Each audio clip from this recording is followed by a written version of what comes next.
ఇదే మన కోల్కతా హౌరా బ్రిడ్జ్ అనమాట. చూడండి, క్రేజీ ఉంటుంది. 100 ఏళ్ళ నుంచి కట్టిన. పైన మొత్తం స్టీలే ఉంటుంది. కింద బ్రిడ్జ్, ఫుట్పాత్లు అయితే మస్తు పెద్ద ఉంటాయి.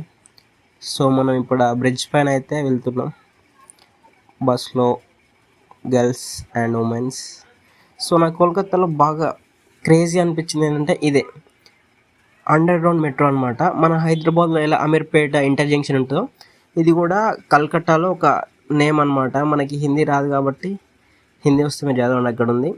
సో ఇది ఎంత పెద్దగా ఉంటుందంటే అమీర్పేట్కి టూ టైమ్స్ ఎక్స్ట్రా ఉంటుంది. మొత్తం అండర్ గ్రౌండ్లోనే నడుచుకుంటూ వెళ్తున్నాయి. ఇప్పుడు మొత్తం ఇది మొత్తం అండర్ గ్రౌండ్లోనే నేను నడుస్తున్నది. చూడండి, ఇక్కడ కాకుండా మళ్ళీ ఇక్కడ నుంచి ఇక్కడ బ్లూ లైన్, రెడ్ లైన్ ఉంటుంది. మళ్ళీ ఇప్పుడు మేము రెడ్ లైన్లో ఉన్నాం. మళ్ళీ కింద నుంచి నడుచుకుంటూ బ్లూ లైన్కి వెళ్ళాలి. చూపిస్తారండి మనం. సో మళ్ళీ లోపలికి 1/2 కిలోమీటర్ ఉంటుంది. క్రేజీ ఉంటుంది ఇది అసలు.